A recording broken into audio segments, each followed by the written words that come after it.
COVID-19 atau yang biasa disebut dengan virus corona ini sudah menjadi pandemi di seluruh dunia, di mana virus ini bermula dari negara China. Pertama kali negara Tiongkok tertular virus ini pada tanggal 11 Januari 2020 di Wuhan, di mana satu orang dikabarkan positif dan meninggal pada hari itu juga. Virus ini dinyatakan sangatlah berbahaya karena virus ini berukuran kecil dan tidak terlihat, namun penyebarannya sangatlah cepat karena virus ini menyebar melalui droplet manusia dan bisa bertahan di semua iklim. Akhirnya karena keganasan virus corona ini, tercatat sebanyak 2.553.435 orang yang sudah terinfeksi virus ini di seluruh dunia. Namun ternyata virus COVID-19 ini sudah berada 1 bulan sebelum tanggal 11 Januari 2020. Namun mengapa pemerintah Tiongkok baru mengumumkan virus ini pada tanggal 11 Januari 2020? Sudah memperingatkan kepada rekan-rekan dokternya untuk berhati-hati karena adanya virus jenis baru ini. Ia mengungkapkan bahwa ada 7 kasus pasien yang memiliki gejala seperti sindrom pernapasan akut parah atau yang biasa disingkat sebagai SARS, yang waktu itu mewabah pada tahun 2002 sampai 2003. Akhirnya, video Dr. Li Wenliang ini pun tersebar ke media-media yang ada di Tiongkok. Namun ternyata virus ini tidak ditanggapi secara serius oleh pemerintah Tiongkok. Video tersebarnya pesan Dr. Li Wenliang ini bukannya diseriusi oleh pemerintah Tiongkok, namun Dr. Li Wenliang didatangi oleh polisi dengan tuduhan membuat komentar palsu dan telah mengganggu ketentraman sosial. Polisi pun meminta Dr. Li Wenliang untuk mendatangi surat dan mengancam akan menangkap jika Dr. Li Wenliang tetap melanjutkan keterangan ini. Akhirnya, pada 7 Januari 2020, Dr. Li Wenliang meninggal karena terpapar virus COVID-19 ini, dengan tidak ada penanganan lebih lanjut dari pemerintah Tiongkok. Polisi pun kemudian meminta maaf kepada keluarga Dr. Li Wenliang. Namun, rakyat Cina menilai semuanya sudah terlambat. Media di Tiongkok hingga saat ini dikendalikan oleh pemerintah Tiongkok. Bagaimana tidak? Masyarakat Tiongkok tidak boleh memakai media sosial lainnya selain media sosial yang dibuat oleh pemerintah Tiongkok itu sendiri. Semua penyebaran informasi harus melalui persetujuan dari pemerintah Tiongkok itu sendiri, di mana banyak dari warga-warga Wuhan menyerukan pendapat mereka bahwa pemerintah sangat menutup-nutupi adanya kasus corona ini.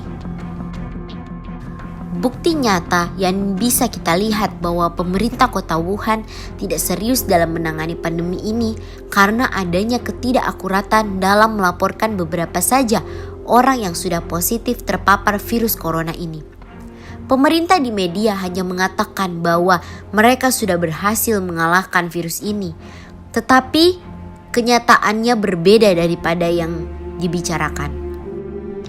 Masyarakat di Tiongkok membuat sebuah statement yang bertuliskan I want free speech, atau yang berarti saya ingin kebebasan dalam berbicara. Ini ditujukan agar mereka bisa membicarakan apa saja hal yang ditutupi oleh pemerintah dan media. Menurut saya, media harusnya berani mengemukakan fakta yang dia temukan, karena dengan memberikan informasi yang benar kepada pembaca atau pemirsa, maka masyarakat atau penduduk yang mendengarkan informasi itu mereka akan mengetahui hal yang sebenarnya. Karena jika media tidak berani menyampaikan fakta yang sebenarnya, maka yang terjadi akhirnya masyarakat atau penduduk tidak mengetahui apa yang terjadi, apa yang sedang terjadi.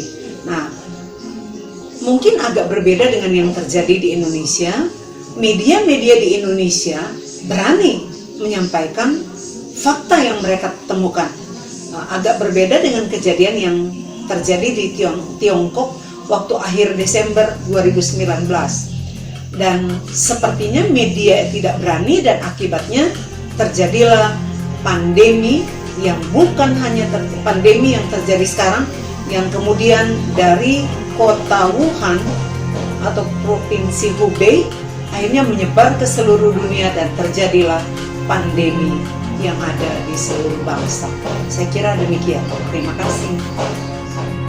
Selalu mengumpulkan data-data dan bukti-bukti bahwa pemerintah Tiongkok tidak serius dalam menangani penyakit ini. Tidak seperti yang dikabarkan oleh media-media besar yang ada di Tiongkok. Mereka juga mengeksposnya ke sosial media. Namun berita-berita itu selalu saja hilang kebesokan harinya, yang diduga sudah dihapus oleh pemerintah Tiongkok itu sendiri. Akhirnya, setelah bertahun-tahun, suara rakyat Tiongkok dibungkam oleh pemerintah. Hak-hak mereka ditindas oleh pemerintah mereka sendiri. Akhirnya dengan kematian dari Dr. Li Wenliang ini menyadarkan seluruh warga Tiongkok bahwa betapa pentingnya memiliki kebebasan dalam berbicara dan betapa pentingnya memiliki pers yang bebas agar seluruh dunia dapat mengetahui bahwa pemerintah Cina selama ini mengatur segala sesuatu yang menjadi hak-hak dari masyarakat Tiongkok. Dan juga media di Tiongkok tidak bisa menolong sama sekali karena pemerintah pun mengatur segala sesuatu yang berhubungan dengan media. Dan akhirnya media pun dibungkam dan tidak bisa menolong masyarakat. Kita sebagai warga Indonesia harusnya kita bersyukur bahwa kita memiliki pers yang terbuka dan kita juga memiliki pemerintahan demokratis yang dimana kita juga bisa memberikan pendapat kita dan pemerintah siap menampungnya. Marilah kita bersama-sama saling bahu-membahu untuk cepat memulihkan negara kita dan terbebas dari pandemi COVID-19 ini.